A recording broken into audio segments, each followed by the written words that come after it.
नमस्कार सभी को, कैसे हैं आप सभी। सभी का स्वागत है आपके अपने RWA चैनल पर। मैं आरुषि सभी का मोस्ट वेलकम करती हूँ। तो जल्दी से आ जाएंगे और आज का प्यारा सा सेशन स्टार्ट करते हैं। आई होप सब अच्छे होंगे, बढ़िया होंगे और मस्त भी होंगे जी। हाँ जी, कैसे हो आप सभी। देखो, आज मैं तुम्हारे लिए ना कंप्लीट PDF ले आई हूँ। हाँ, ये बस इतने ही PDF है। ये यहाँ से ये पूरी कंप्लीट PDF और आपका सिलेबस खत्म। फिर उसके बाद ये क्लास नहीं होगी। लास्ट यहाँ पे है ये, बस अभी ये टॉपिक, ये ज्वालामुखी वाला टॉपिक है और ये वायुमंडल वाला टॉपिक है। मैंने सोचा एक साथ ही सारी PDF कर देते हैं। और ये जितनी भी जल संधि है, ये जल संधि देखो, बास्पोरस, इंग्लिश चैनल, ताइवान जल संधि, कुक जल संधि, जिब्राल्टर जल संधि, ये सारी जल संधियां हैं।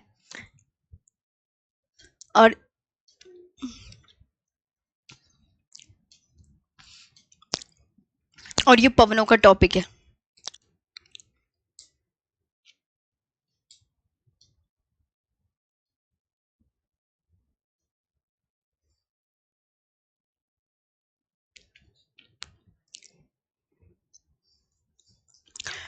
भूकंप, बस यही है, पूरी कंप्लीट PDF है आज। ऐसे करो, आज आप 2 घंटे क्लास ले लो और आज ही फिनिश कर लो। कल कल कोई क्लास हो।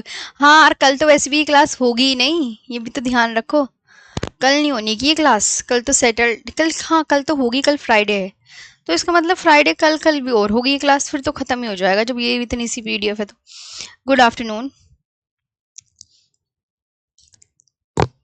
मिली श्रीवास्तव। चलिए, तो भूकंप, भूकंप को इंग्लिश में क्या कहते हैं। अर्थक्वेक कहते हैं। पृथ्वी की कितनी परतें हैं बताओ।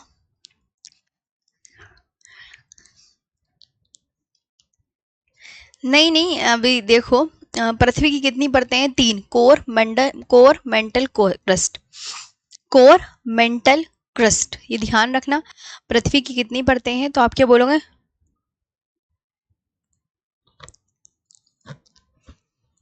जी, मैं आप सब से एक बात कहूंगी, आप सब मेरी बात मानोगे। मैं आप सबसे ये कहती हूँ कि जो जो मैं आपसे पूछूं तो वो बता दीजिएगा। जैसे मैं आपसे पूछूं पृथ्वी की कितनी परतें हैं, ऑप्शन आपको मिलेंगे 3, 4, 5, 6। तो आज आप किस पर टिक कर कर आओगे, ये बताओ। बताओ किस पर टिक कर कर आओगे, ये बताइए कमेंट सेक्शन में। मैंने कहा पृथ्वी की 3 परतें हैं, तो पृथ्वी की कितनी परतें हैं। 3, कौन कौन सी, कौन कौन सी। Core, mantle, crust. Core, mantle, crust, है ना। पृथ्वी की तीनों परतों के अब नाम याद करो। जब आपसे मैं कहूं कि पृथ्वी की कितनी परतें हैं, 3, 4, 5, 6, तो आप क्या बोलोगे। पृथ्वी की 3 परतें।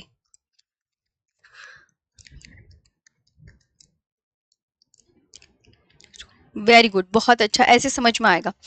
अब पृथ्वी की तीनों परतों के नाम देखो क्या है। पृथ्वी की तीनों परतों के नाम देखो क्या है, क्या है नाम देखो। तो पृथ्वी की तीनों परतों के नाम है कोर, मेंटल, क्रस्ट। तीनों परतों के नाम देख लिए, कोर, मेंटल, क्रस्ट, देख लिए। पृथ्वी की तीनों परतों के नाम, कोर, मेंटल, क्रस्ट। क्या, कोर, मेंटल, क्रस्ट। अब भूकंप की डेफिनेशन क्या है, ये देखो 3rd नंबर पर, कि पृथ्वी के कहां पर होने वाला कंपन। इन दोनों में ना, ना इन दोनों में नहीं, क्रस्ट में। पृथ्वी की, अच्छा जी उमेश, तो पृथ्वी की क्रस्ट में, कहां पर, पृथ्वी के क्रस्ट में। पृथ्वी के क्रस्ट में अचानक से उत्पन्न होने वाला कंपन भूकंप कहलाता है। किसमें, तो क्रस्ट में क्या हो रहा है, अचानक से उत्पन्न होने वाला कंपन। कंपन यानी कि वाइब्रेशन, वाइब्रेट होगी जो पृथ्वी है, वो ध्यान रखेंगे। अब ऐसे भी तो अच्छा लगता है कि जब आप आंसर करो तो ऐसे लगता है सबको समझ आ रहा है।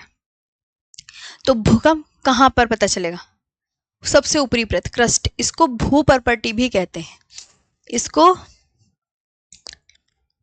इसे भू परपर्टी भी कहते हैं, इसे भूपर्पटी भी कहते हैं। तो पृथ्वी के क्रस्ट में अचानक से उत्पन्न होने वाला कंपन भूकंप कहलाता है। अच्छा धर्मेंद्र, वो भी ले लिया करो, वो तो मंडे ट्यूसडे वेडनेसडे होती है।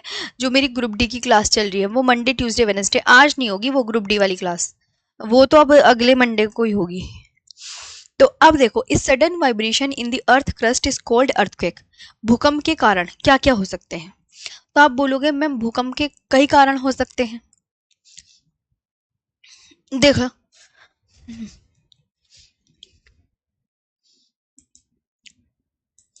हम्म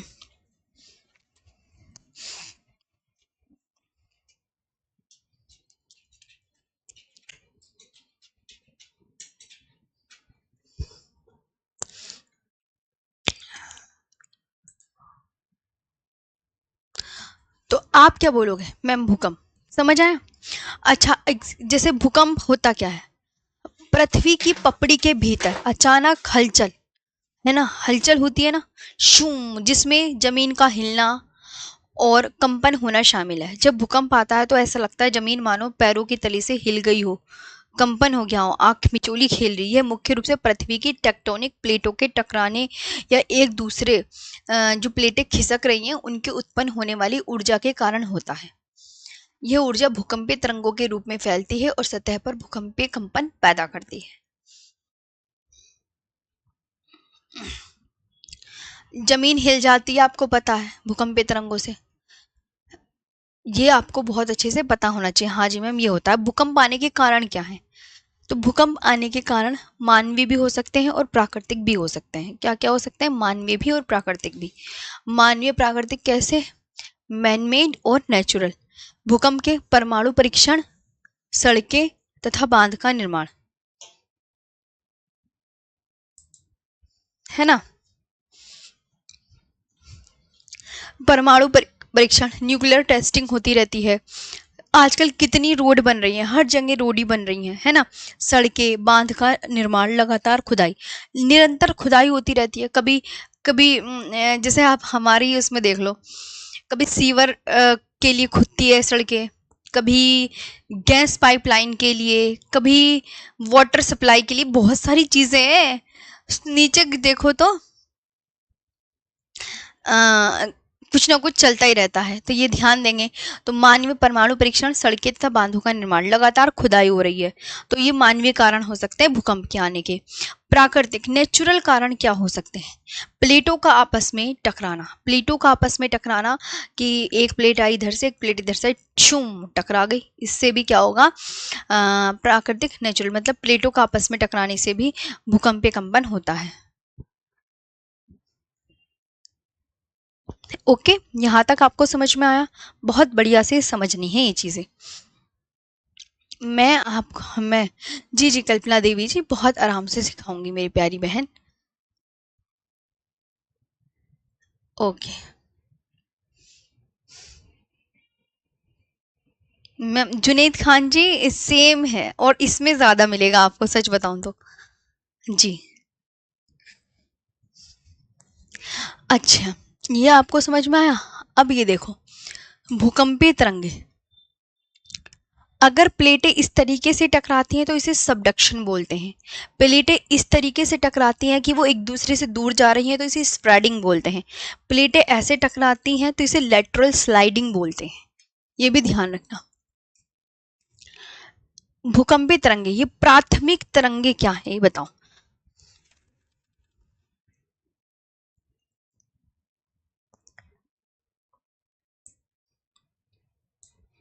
हम्म, बताओ बताओ।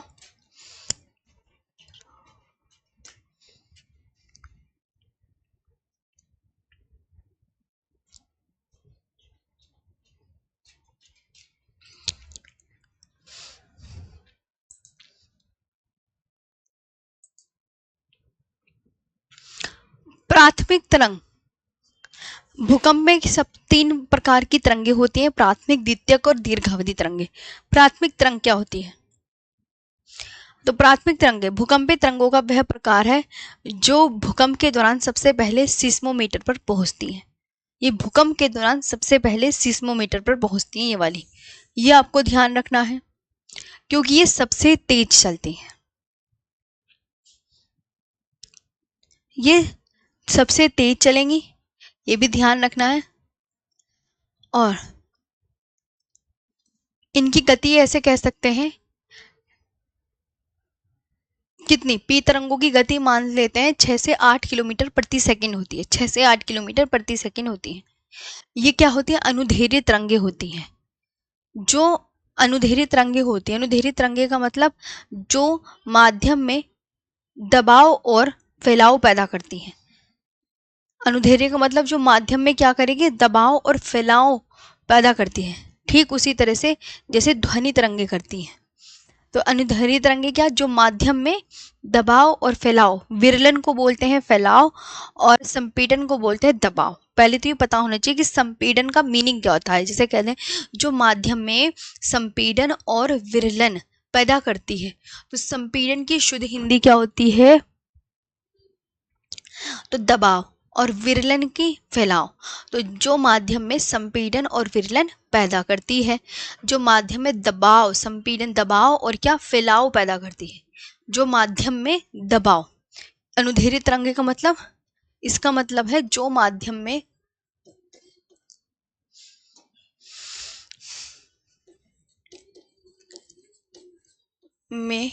दबाव और फैलाव पैदा करती है। संपीड़न को कहते हैं दबाव, फैलाव को बोलते हैं विरलन। विरलन ये किसी भी माध्यम में चल सकती हैं। प्राथमिक तरंगे ठोस में भी चल सकती हैं और तरल में भी चल सकती हैं, किसी भी माध्यम में। पहचान कैसे करेंगे, इनकी पहचान इस तरीके से होती है, पी तरंगों की पहचान कि सीस्मोमीटर पर सबसे पहले दर्ज की जाने वाली तरंगे पी तरंगे होती हैं। सीस्मोमीटर पर सबसे पहले दर्ज की जाने वाली तरंगे जो भूकंप के आने का संकेत दे देती हैं, ये संकेत दे देती हैं। ठीक, तो सीस्मोमीटर पर सबसे पहले दर्ज की जाने वाली तरंगे हैं सीस्मो, यहां लिख दूं आगे, सीस्मोमीटर पर, सीस्मोमीटर पर, किस पर, सीस्मोमीटर पर सबसे पहले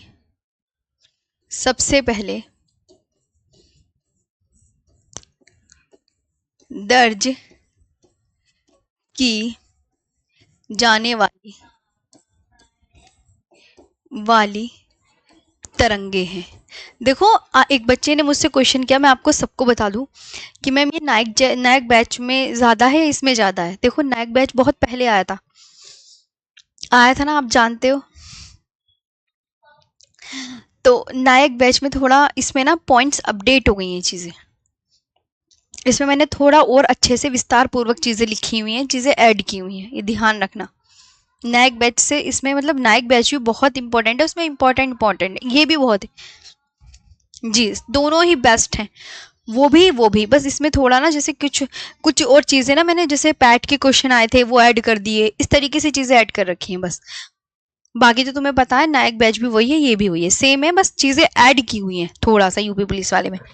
अब जैसे ये सीस्मोमीटर पर सबसे पहले दर्ज की जाने वाली तरंगे पी तरंगे होती हैं, ये मैंने नायक बैच में नहीं लिखवाया था, ये अब ऐड कर रही हूँ, क्योंकि हमेशा कोई भी बैच आ रहा है तो उसमें चीज़ें ऐड करनी है। ये एक बेस्ट टीचर की पहचान होती है कि हाँ वो अपने कंटेंट को अपडेट करता रहता है, जो भूकंप आने का संकेत देती है। जो अब पुराना पढ़ाऊंगी तो आप इंटरेस्ट भी नहीं लोगे ना, जो भूकंप के आने का संकेत देती है, ये पी तरंगे। ओके, अंजलि कुमारी मेरी प्यारी बहन, ये आपने मेरी कभी भी बात नहीं सुनी, ऐसा तो हो ही नहीं सकता। ऐसे मत बोला करो। देखो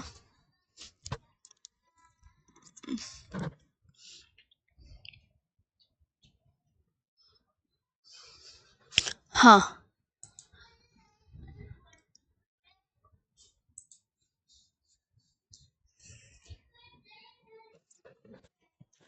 ठीक। तो ये आपको चला पता चल गया ये मैंने किसके बारे में लिखवाया, ये पी तरंगों के विषय में लिखवाया।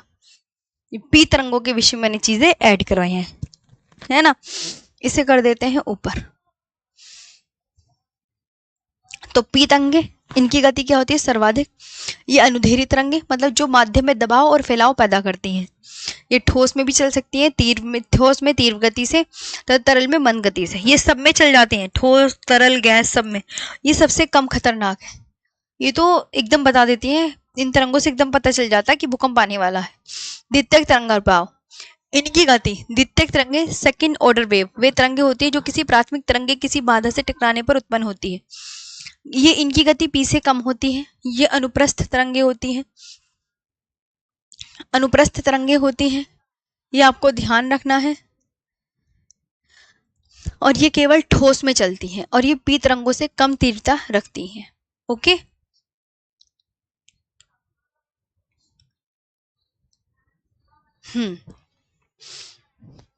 हाँ जी।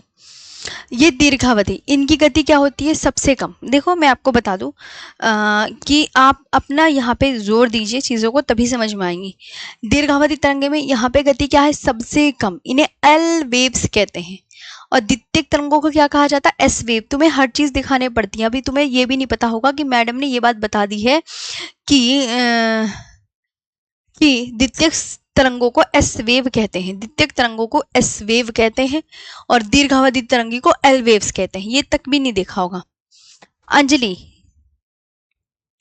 हाँ जी, आप चेक कर लेना, आप पता चल जाएगा। आरुषि मैम, ठीक, काफी है। हाँ जी, सिस्मोमीटर तो सै पे छोटी की मात्रा नहीं, वीरेंद्र कुमार, सै पे बड़ी की मात्रा ही आएगा।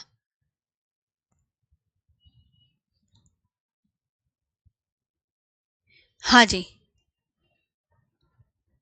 विराग यादव, विराग यादव जी, आप हाँ अच्छा मैम, क्या डाउट है आप मुझे बताइए। आज आपका जो सिलेबस है इतनी जल्दी कहाँ हो जाएगा, आराम से पढ़ा रही हूँ, अगर हो गया ठीक है, नकल पढ़ा दूंगी। ओके, हाँ चलो। तो गति पी से कम, ये अनुप्रस्थ तरंगे, ये केवल ठोस में चलती है, और पी तरंगों से कम तीव्रता।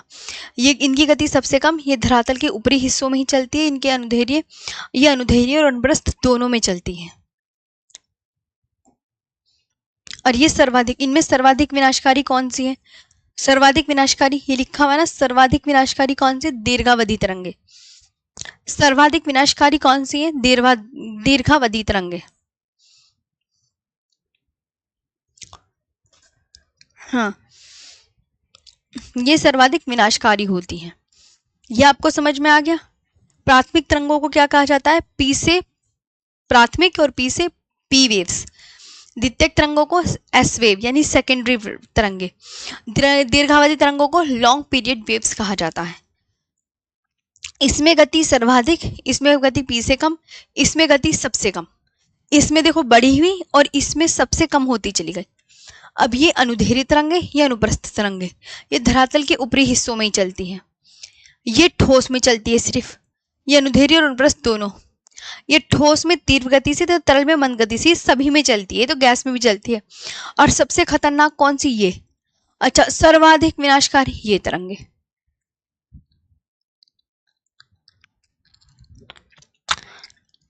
विराग, आप बोलोगे कमेंट सेक्शन में डाउट, तभी तो। सीस्मोमीटर पर सबसे पहले दर्ज की जाने वाली तरंगे कौन सी है, पी तरंगे होती हैं, जो भूकंप के आने का क्या देती है, संकेत देती है। अब देखिए, ये भूकंप मूल है, जहां से भूकंप आने की चांसेस उठे। तो ये क्या लिखा है, जिस स्थान से भूकंपीय तरंगों का उद्गम हो।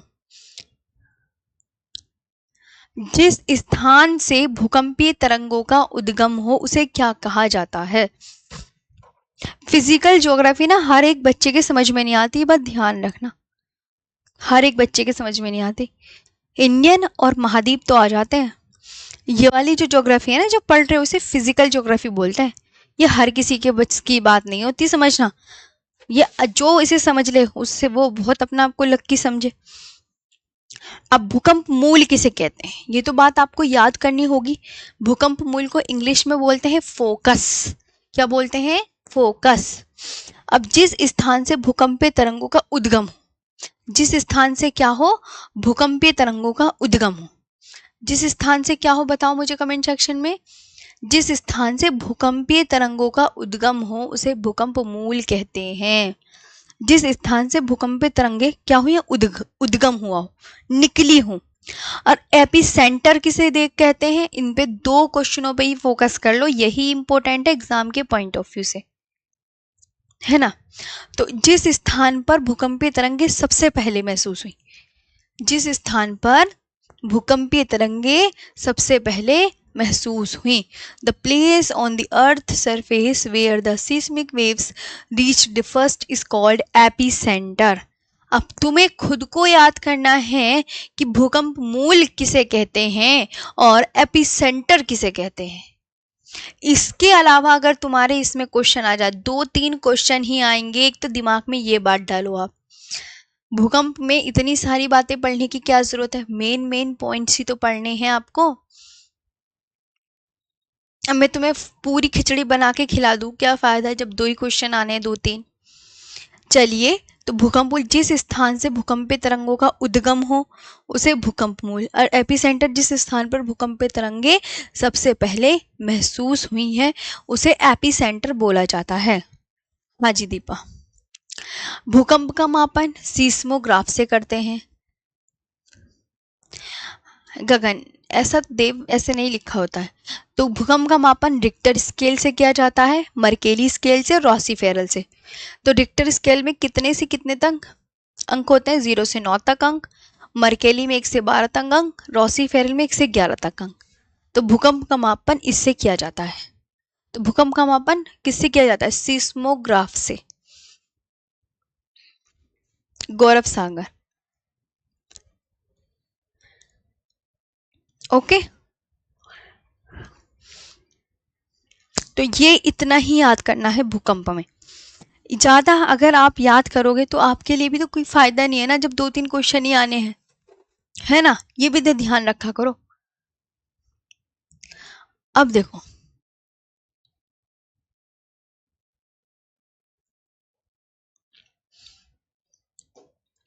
महासागरीय जलधाराएं, न्यू टॉपिक। इसमें भी इंपॉर्टेंट, इसमें अगर इससे बाहर क्वेश्चन आ जाए तो आप मेरी पढ़ लो फिजिकल ज्योग्राफी, पता चल जाएगा, बाहर ही नहीं आएगा। महासागरीय जलधाराएं कितने सागरों की याद करनी है, पहले दिमाग में ये बैठा लो। महासागरीय जलधाराएं, प्रिंस लव तरंगे वही हैं दीर्घावधि तरंगे, उन्हें लव तरंगे भी कह देते हैं जी। सबसे ज्यादा विनाशकारी होती है लव तरंगे, भैया विनाश तो वही लेके आएंगी लव तरंगे, ध्यान रखना। अनुदैर्घ्य अनुप्रस्थ दोनों में चलती हैं और इनकी गति सबसे कम होती है लव तरंगों की। बस चलो, महासागरीय जलधारा कितने सागरों की याद करनी है, दिमाग में बिठाओ।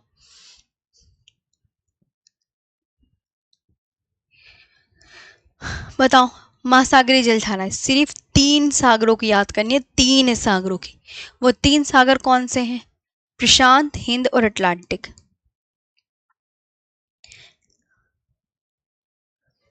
है ना। प्रशांत, हिंद और अटलांटिक।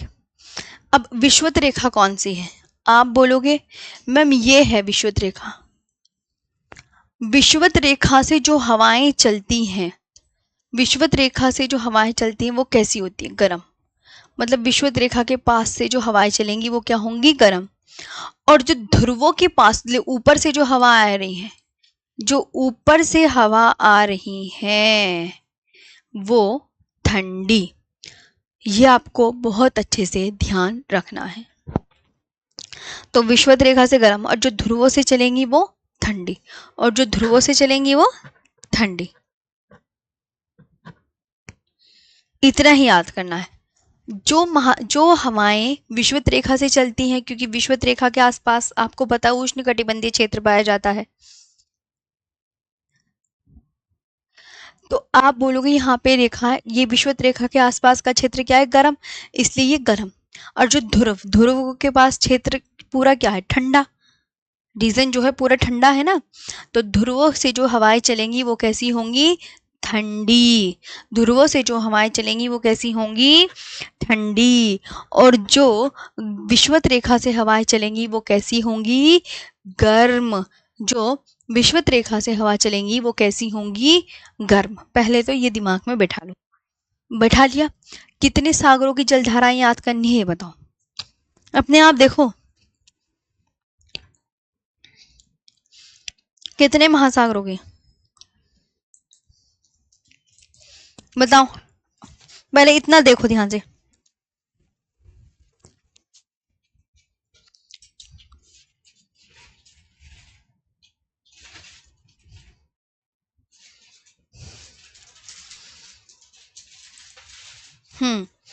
इससे ज्यादा याद करने से देखो कोई फायदा नहीं है। पता चलिए ना, 3 महासागरों की याद करनी है। चलो, इसके बाद विषुवत रेखा से जो जलधारा उत्पन्न होंगी वो कैसी होंगी, फोकस इस पे, वह गर्म जो विषुवत रेखा से। और जो ध्रुवों से जलधारा चलेंगी वो कैसी होंगी, वो ठंडी होंगी, वो ठंडी है ना। अब जहां पर गर्म और ठंडी जलधाराएं आपस में मिलती हैं, यहां पे बताओ फटाफट से, जल्दी बताओ। जहां पर गर्म और ठंडी जलधाराएं आपस में मिलती हैं, वहां कौन सी घास मिलती है, ये घास, प्लैंकटन क्या है, घास का नाम। प्लैंकटन क्या है, घास का नाम। प्लैंकटन क्या है, घास का नाम। और यह मछलियों का पसंदीदा आहार है, मछलियों का पसंदीदा आहार है। तो ये बात आपको बहुत अच्छे से याद रखनी है।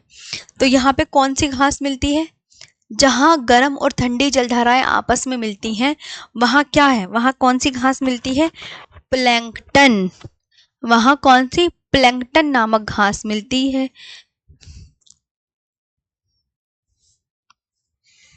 और ये मछलियों का क्या है, पसंदीदा आहार है।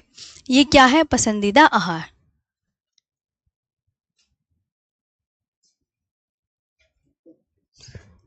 अच्छा गौरव पटेल, यूरोप का गर्म कंबल गल्फ स्ट्रीम को कहते हैं। जापान की काली धारा क्यूरिशुओ की जलधारा, इसका रंग गहरा नीला होने के कारण जापान के लोग इसे जापान की काली धारा कहते हैं। ये आपको पता चल गया।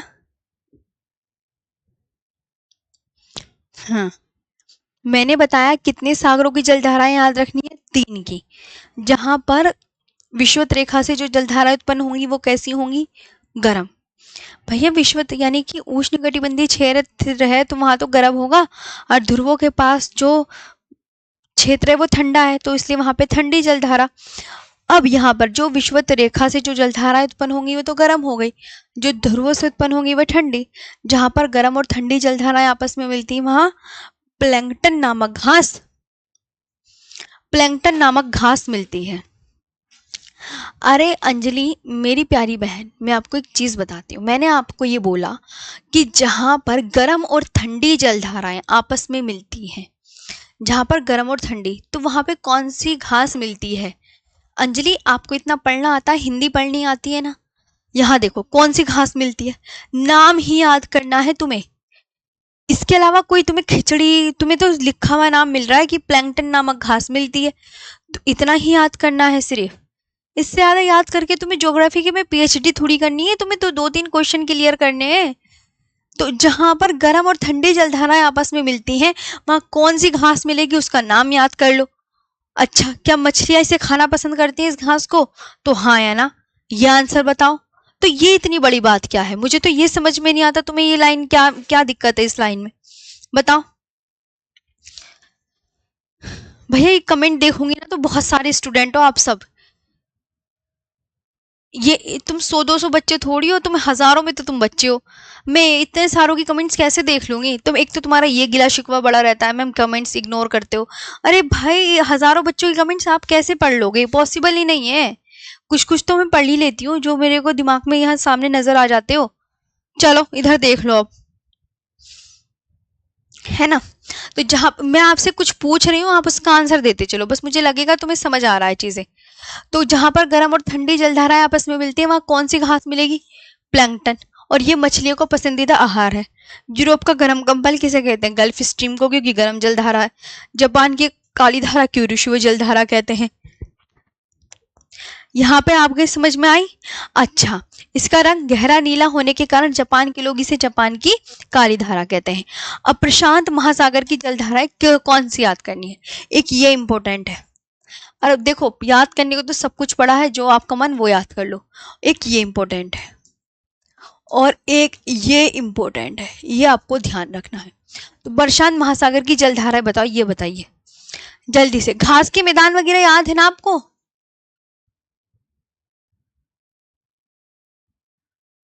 हाँ जी, बताओ। प्रशांत महासागर की जलधाराएं, तो आप क्या बोलोगे? मैम हमें सिर्फ इसके अलावा कुछ याद नहीं करनी। एक तो एग्जाम में हमबोल्ट बहुत मिलती है, और ठंडी कौन सी है और गर्म कौन सी, इन पे कंफ्यूजन हो जाता है, ये देख लो। तो ठंडी है क्यूराइल, पेरू और हमबोल्ट की, और शिशिमा जलधारा और अलास्का की जलधारा। ये अलास्का की जलधारा गर्म है, और ये प्रशांत महासागर की जलधाराएं हैं, और सुशिमा जलधारा। तो अटलांटिक महासागर की जलधाराएं कौन सी हैं? अटलांटिक महासागर की एक तो लेब्राडोर है, कनारी है, बेंगुला, फाकलैंड, चारों इंपॉर्टेंट, चारों। गल्फ स्ट्रीम, ब्राजील की, नॉर्वे की और रेनील की। तो गर्म ये है। तो एंटिलीज की अटलांटिक महासागर की जलधारा बताओ।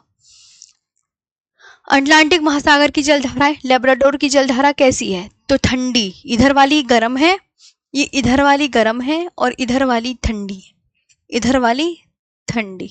ये लेब्राडोर की जलधारा, कनारी की जलधारा, बेंगुला की जलधारा और फॉकलैंड की जलधारा, ये क्या हो गई? ठंडी। और इधर वाली गल्फ स्ट्रीम की गर्म, ब्राजील की गर्म, नॉर्वे की गर्म और रेनेल की गर्म, और रेनेल की गर्म, और रेनेल की गर्म। ये भी आपको ध्यान रखना है।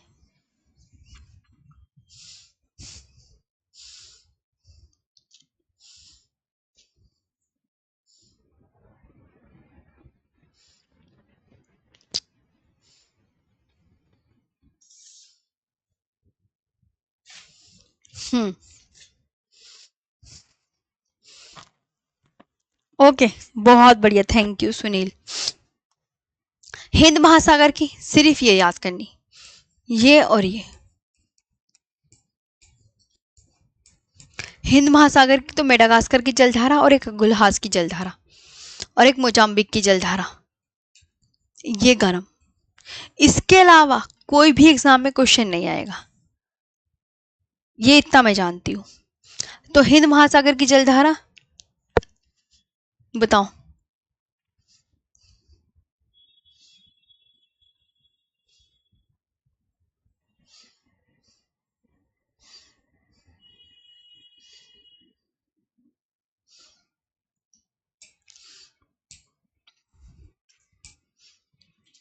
ओके जी, हाँ जी योगेंद्र अहिर, सही बात है। हिंद महासागर की जलधारा आपको सिर्फ यही याद करनी है, मोजाम्बिक की, मेडागास्कर की और रगुलहास की। ये गर्म है, इसके अलावा कुछ भी याद नहीं करनी। इतनी से ही महासागरीय जलधाराओं से क्वेश्चन बन जाएंगे। जो ध्रुवों से जलधाराएं आएंगी वो ठंडी होंगी, जो विषुवत रेखा से जलधाराएं उठेंगी वो गर्म होंगी। ये भी आपको बहुत अच्छे से याद रखना है, ये भी आपको बहुत अच्छे से याद रखना है। दीपक कह रहे हैं मैम बहुत अच्छे से आ गया है, सबको आ गया ना? ठीक, आगे चलते हैं। ये मैप है, देखो ये सब जो है ये विषुवत रेखा है। अब विषुवत रेखा के पास से जो जलधाराएं चली वो कैसी होंगी? गर्म। और जो ध्रुवों से जलधाराएं चली वो ठंडी होंगी। हाँ, तो ये भी आपका बस इतना ही था, ये भी आपका टॉपिक कंप्लीट हो गया है, ये भी आप अच्छे से याद कर लेना। ये स्थानीय पवनों का टॉपिक है। अब स्थानीय पवनों से भी दो तीन ही पवनें ज़्यादा इंपॉर्टेंट है। देखो, स्थानीय पवनें, ये पवनें जमीन के अलग अलग गर्म होने की दर के कारण बनती है। ये महासागरीय जलधारा, प्रशांत महासागर की जलधाराएं, ये क्योराइल धारा, ये सब ये मैप है, ये पता होने चाहिए। ब्राज़ील के पास वाली ब्राज़ील धारा हो जाती है, अटलांटिक के पास की अटलांटिक धारा, यहाँ बेंगुला धारा हो जाती है, जहाँ जिसके पड़ोस में चलती है ना। यहाँ पे फाकलैंड आ गया, क्योंकि दक्षिण अमेरिका में एक फाकलैंड नाम की जगह है, तो देखो यहाँ फाकलैंड धारा हो गई। दक्षिण अमेरिका का सबसे बड़ा देश है ब्राज़ील, तो ये ब्राज़ील के पास से चली तो इसे ब्राज़ीलियन धारा बोलते हैं। मतलब इनके नाम भी ना जिन देशों के पास से चलती है उन्हीं के नाम पे ही इनका नाम पड़ता रहता है ना। ओके, आगे ये एक न्यू टॉपिक, स्थानीय पवनें।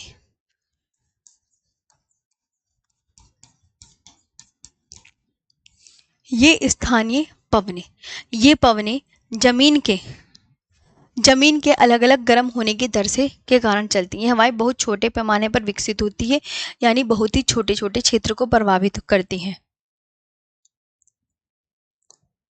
अच्छा दीपा, इन हवाओं का संबंध क्षोभ मंडल की निचली परतों तक ही सीमित है। ये हवाएं सिर्फ आपको कहाँ चलती हुई मिलेंगी? क्षोभ मंडल की निचली परतों में ही। चिनूक हवा कहाँ चलती है? ये रॉकी पर्वत के पूर्वी ढाल पर। ये कहाँ चलती है? चिनूक रॉकी पर्वत के पूर्वी ढाल पर चलती है, on the eastern slope of Rocky mountains. और चिनूक हवा कैसी हवा है? एक गर्म हवा है। इसका अन्य नाम क्या है? हिमभक्षक। इसे हिमभक्षक क्यों कहते हैं? क्योंकि हिम की चादरें जो हैं वो उतर जाती हैं और फूल वगैरह खिलने लग जाते हैं, तो इसलिए इसे स्नो ईटर कहा जाता है, जिससे कि जो पशु होते हैं वो चारागाह में चरने चले जाते हैं, चरने योग्य बन जाते हैं चारागाह भी। तो चिनूक हवा को स्नो ईटर कहा जाता है। जब चलती है तो हवाएं ही हवा ही मतलब जो बर्फ है वो ही गायब हो जाती है। ये कहाँ चलती है चिनूक? ये रॉकी पर्वत के पूर्वी ढाल पर चलती है, on the eastern slope of Rocky mountain. गर्म हवा, ये क्या है? गर्म हवा है, on the eastern slope of Rocky mountain. अब इसका अन्य नाम क्या है? हिमभक्षक। तो चिनूक कहाँ चलती है? बस आपको इतना याद करना है। अगर इससे ज्यादा कोई क्वेश्चन पूछ लिया तो मेरा नाम बदल देना, इससे ज्यादा आएगा ही नहीं। फोन हवा कहाँ चलती है? आल्पस पर्वत के उत्तरी ढाल पर, बस यही पूछा जाएगा। और ये फोन हवा अंगूरों को शीघ्र पकने में जल्दी सहायता करती है। ये गर्म हवा। चंद्रा कह रहे हैं मैम घास क्या होता है? घास आपने नहीं देखी? घास आपने नहीं देखी? अब बताओ मैं इन सब का कैसे आंसर करूं? घास ही नहीं देखी बच्चों ने, कोई बात नहीं। सिराको हवा, ये सहारा रेगिस्तान में भूमध्य सागर के बीच प्रवाहित, ये सहारा रेगिस्तान में। ब्लैक रोलर ये उत्तरी अमेरिका के मैदानों में प्रवाहित, ये भी गर्म हवा है। यामो हवा कहाँ चलती है? जापान। टेम्पोरल हवा मध्य अमेरिका में। सिमूम अरब रेगिस्तान में, सामुन अरब रेगिस्तान में। नॉर्वेस्टर इंपोर्टेंट है उत्तरी न्यूजीलैंड में। लू वेरी इंपोर्टेंट उत्तरी भारत एवं पाकिस्तान। लू 45 डिग्री सेल्सियस टेम्परेचर हो जाता है, ये याद रखना। उत्तरी भारत में गर्म एवं शुष्क हवा, गर्म एवं शुष्क हवा। दक्षिण भारत में नहीं चलती है हवा, ये ध्यान रखना। लू सिर्फ भारत में ही चलती है, वो भी उत्तर भारत में। खमसिन मिस्र में चलेगी। इंपोर्टेंट नॉर्वेस्टर इंपोर्टेंट, जो इंपोर्टेंट है मैं खुद ने लगा दिया। ब्लैक रोलर सिराको इंपोर्टेंट है। चिनूक तो वेरी वेरी इंपोर्टेंट, ये भी very very important. Foehn mistral Rhone नदी से भूमध्य सागर तक प्रवाहित, और स्पेन एवं फ्रांस सर्वाधिक प्रभावित क्षेत्र। बोरा एड्रियाटिक सागर के पूर्वी तट पर, ये इटली व युगोस्लाविया सर्वाधिक प्रभावित क्षेत्र। ब्लिज़र्ड ये साइबेरिया क्षेत्र में। पेम्पेरो अर्जेंटीना उरुग्वे में। 22 फ्रांस में। पापागायो मेक्सिको तट पर प्रवाहित। आपको मैच करने का क्वेश्चन आएगा कि रॉकी हवा, फोन हवा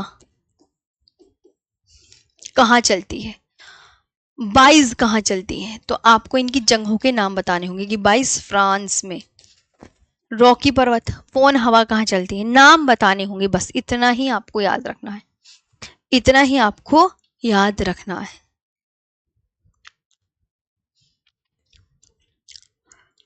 इतना ही आपको याद रखना है।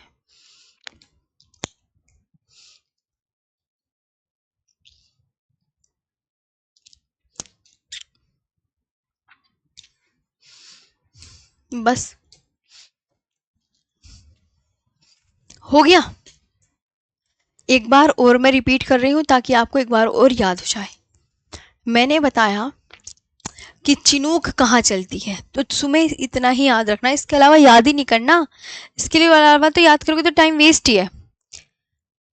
नजरीन मानो, बस कल खत्म हो जाएगी आपकी ज्योग्राफी की क्लास। चिनूक ये रॉकी पर्वत के पूर्वी ढाल पर, on the eastern slope of Rocky mountains, और ये क्या है, गर्म हवा है। अभी कल परसों भी चलेगी, अभी 1-2 दिन चलेगी। अन्य नाम इसका क्या है, हिमभक्षक। फोन आल्पस पर्वत के उत्तरी ढाल पर कहाँ चलती है, फोन आल्पस पर्वत। फोन आपको एग्जामिनर क्वेश्चन करेगा, फोन हवा कहाँ चलती है, फोन हवा कहाँ चलती है बताओ। फोन हवा 4 ऑप्शन दे देगा, रॉकी पर्वत पर, आल्पस पर्वत पर, स्विट्जरलैंड में, या भूमध्य सागर पर। तो आप क्या आंसर करके आओगे, आप बताओ, बताओ। तो आप बोलोगे जो फोन हवा है ये आल्पस पर्वत के उत्तरी ढाल पर। आल्पस पर्वत आपको याद करना पड़ेगा, नाम चिनूक, सचिन गोस्वामी। चिनूक जो है, ये जो चिनूक हवा है, ये आपको ध्यान रखना है कि चिनूक क्या है, किसका नाम है, हवा का नाम। चिनूक कहाँ चलते, चिनूक रॉकी पर्वत की कौन से ढाल पर, पूर्वी या पश्चिमी, बताओ। रॉकी पर्वत के पूर्वी ढाल पर, और ये गर्म हवा है, और इसका अन्य नाम हिमभक्षक है। फोन हवा ये आल्पस पर्वत के उत्तरी ढाल पर, स्विट्जरलैंड अधिक प्रभावित क्षेत्र। फोन हवा आल्पस पर्वत है ना, और फोन हवा से कौन सबसे ज्यादा प्रभावित है, स्विट्जरलैंड। सिराको, सिराको, सिराको सहारा रेगिस्तान से भूमध्य सागर के बीच प्रवाहित, flows between the Sahara desert and the Mediterranean sea. Black roller, black roller उत्तरी अमेरिका के मैदानों में, उत्तरी अमेरिका के मैदानों में प्रवाहित। रॉकी कहाँ चलती है, रॉकी बताओ आप कहाँ चलती है, रॉकी हवा, वो चिनूक हवा कहाँ चलती है, चिनूक, नाम क्या है, चिनूक। तो चिनूक जो है रॉकी पर्वत के पूर्वी ढाल पर चलती है। फोन हवा आल्पस पर्वत के पूर्वी ढाल पर, स्विट्जरलैंड सबसे ज्यादा प्रभावित क्षेत्र है। सिराको सहारा रेगिस्तान से भूमध्य सागर के बीच। ये फोन हवा कहाँ चलती है, आल्पस पर्वत समझ आया ना, और चिनूक हवा का नाम है, ये रॉकी पर्वत के पूर्वी ढाल पर। जैसे भारत में हवा को क्या कहते हैं, लू, ऐसे ही अलग अलग देशों में हवाओं के नाम हैं। जैसे तुम्हें लू तो पता होगा, तुम सबको लू तो पता होगा। लू क्यों पता होगा तुम्हें, क्योंकि वो भारत में चल रही है। लेकिन अलग अलग देशों में हवाओं को क्या कहा जाता है, जैसे सिराको, सिराको, सिराको क्या है, हवा का नाम।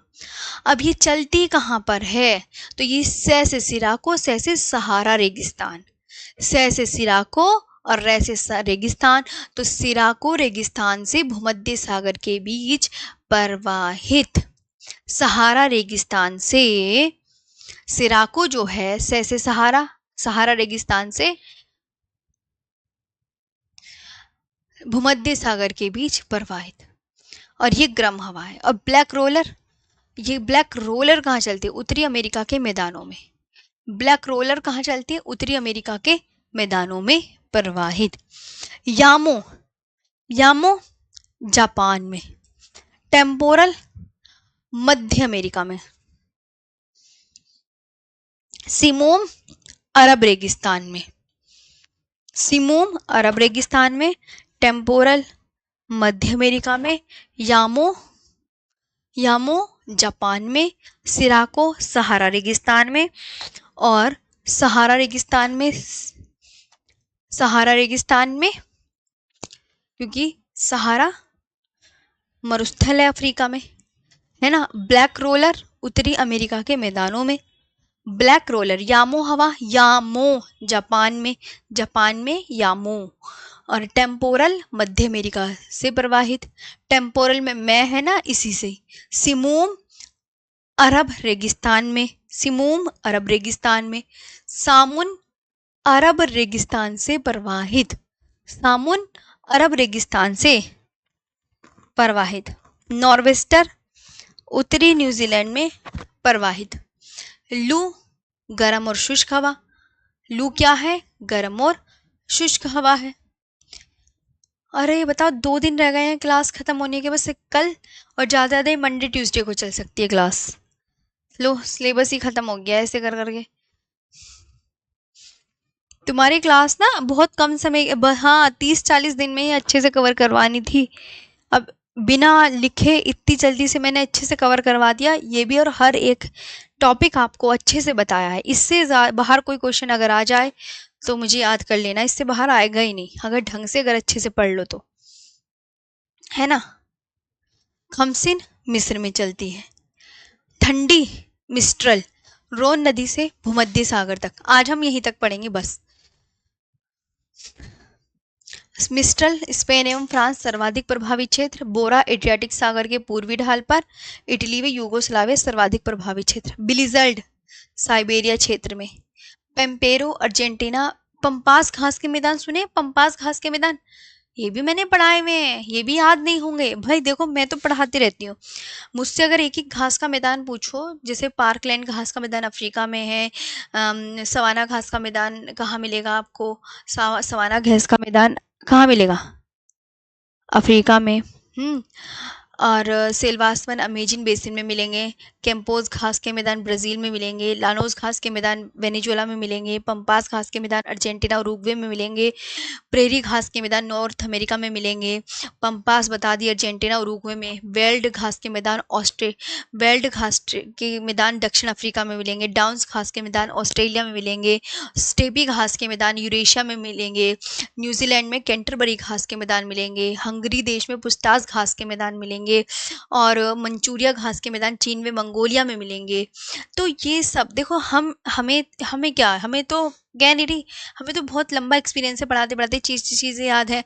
अब एग्जामिनर ये पूछ ले कि अच्छा प्रेरी घास के मैदान कैसे हैं, उष्ण शीतोष्ण है, अब क्या बताओगे, आपको पता है मैंने पढ़ा दिया है लेकिन आपको तो याद नहीं है, क्योंकि आप बार बार रिवीजन करोगे जब याद करोगे। हमें तो पता है प्रेरी घास के मैदान कैसे हैं, शीतोष्ण घास के मैदान है। और घास के मैदान को कितने भागों में बांट के पढ़ते हैं, 2 भागों में, उष्ण और शीतोष्ण। तो उष्ण घास के मैदानों की ट्रिक बताई थी ना मैंने, बताई थी, पासिस अकेला।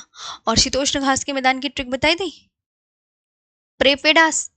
तो बस वो उष्ण हो गए पासिस अकेला वाले, और प्रेपेडास वाले शीतोष्ण हो गए, है ना। हर्षित भाई, मेरे प्यारे से भाई, आप अपनी अच्छे से मन लगा के आप भी सुना करो चीज़ें, इधर उधर देखा मत करो। आप जो मैं बताती हूँ तभी याद होगा, वरना याद नहीं होती हैं चीज़ें। याद आज तक कभी किसी को हुआ है, बार बार रिवीजन करना पड़ता है। जब तक रिवीजन नहीं करोगे तब तक कुछ याद हो जाएगा। अब मैं तुमसे यूँ कह दूँ ऑस्ट्रेलिया के बारे में 10 पॉइंट बता दो, चलो बता दोगे ऑस्ट्रेलिया के बारे में 10 पॉइंट, बताओ, खुद सोच के बताओ। और जबकि मैंने ऑस्ट्रेलिया के बारे में तुम्हें 100 पॉइंट बता, तुम 100 लिखवा रखे होंगे। ऑस्ट्रेलिया के तुम पर्वत बता दो, परवाल भित्ति बता दो, मरुस्थल बता दो, ऑस्ट्रेलिया के बीचों बीच कौन सी रेखा जा रही वो बता दो, सोने की खानों का नाम बता दो, कैपिटल बता दो ऑस्ट्रेलिया की। यही सब तो बताओगे, और क्या बताओगे। ऑस्ट्रेलिया का सबसे छोटा देश, विश्व का कितने नंबर का बड़ा महाद्वीप है, यही तो पूछा जाएगा। ऑस्ट्रेलिया के बारे में अगर किसी, आप में से किसी को भी 10 लाइन याद है तो समझ लो वो होशियार बच्चा है। लेकिन वही बात है, याद थोड़ी करना है, बहस बाजी लड़ाई झगड़े। 2 दिन की क्लास बची है, अच्छे से पढ़ लो। अभी ऑस्ट्रेलिया के बारे में 10 लाइन खुद, तो ये ऐसे याद नहीं होंगी 10 लाइन। अब अभी आप कहो मेरे से तो आप कुछ भी कह दो कि मैम दक्षिण अमेरिका भी बता दो, चलो अफ्रीका भी बता दो, तो मैं तो 5 तो उसके मरुस्थल ही बता दूंगी ऑस्ट्रेलिया के। एक तो विक्टोरिया है, एक सिम्पसन है, ग्रेट सैंडी मरुस्थल है, तनामी मरुस्थल है, यही सब तो मरुस्थल बताए थे मैंने। ग्रेट डिवाइडिंग रेंज बताई थी, ग्रेट पेरियर रीफ बताई थी जो विश्व की सबसे बड़ी प्रवाल भित्ति है, ग्रेट डिवाइडिंग रेंज उसकी पर्वत श्रेणी बताई थी, डार्लिंग मर्रे नाम की नदी बताई थी, और डार्लिंग रेंज के नाम से ही पर्वत श्रेणी भी बताई थी। और ऑस्ट्रेलिया के बीचों बीच मकर रेखा है। कैपिटल कैनबरा बताई थी मैंने। कालगुल्ली कूलगार्डी सोने की खाने बताई थी, अगर याद हो तो आपको। तो ये सब ये ध्यान रखा करो।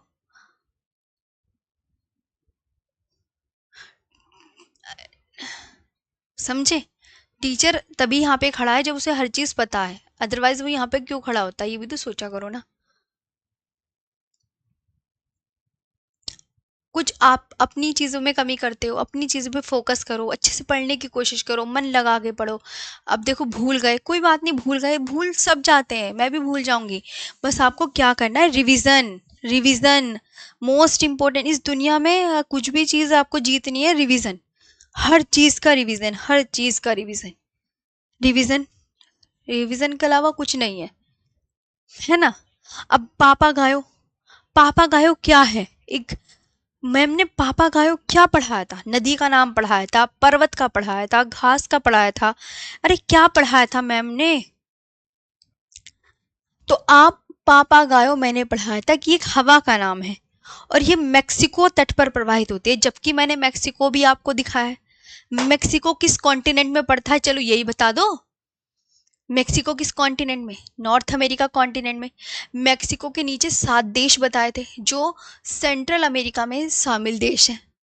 पनामा, एल सल्वाडोर, कोस्टारिका, बताया था, टेगुसिगल्पा, मानागुआ। हम्म।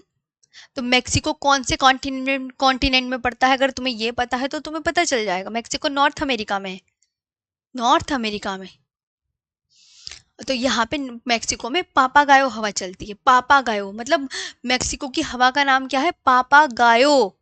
जैसे भारत में तो लू है हवा का नाम, तो मेक्सिको में हवा का नाम क्या है? पापागायो। फ्रांस में बाइज है हवा का नाम, पेम्पेरो अर्जेंटीना उरुग्वे में।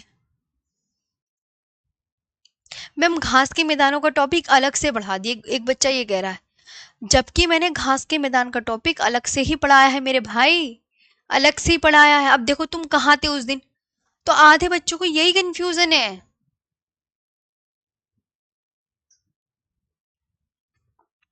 हाँ जी, चलो कोई बात नहीं। 2 3 दिन की क्लास और है, कल की सैटरडे में क्लास नहीं होने की, सैटरडे संडे, क्योंकि सैटरडे तो हाँ होती नहीं, संडे भी नहीं होती, मंडे को ही होगी, अगर एक आध दिन की छूट जाएगी तो बस। ये यहाँ तक याद, बस ये न्यू टॉपिक आ गया द्वीप समूह का। द्वीप समूह का, जल संधि का,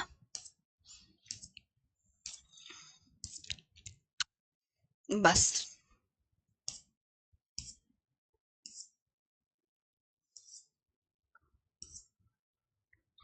ठीक है,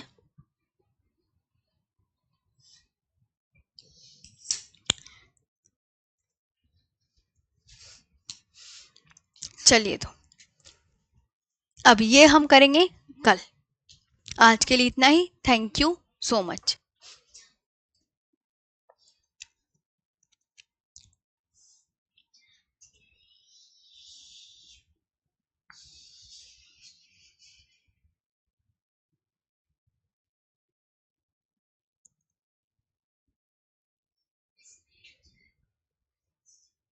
ठीक है, सेशन कैसा लगा?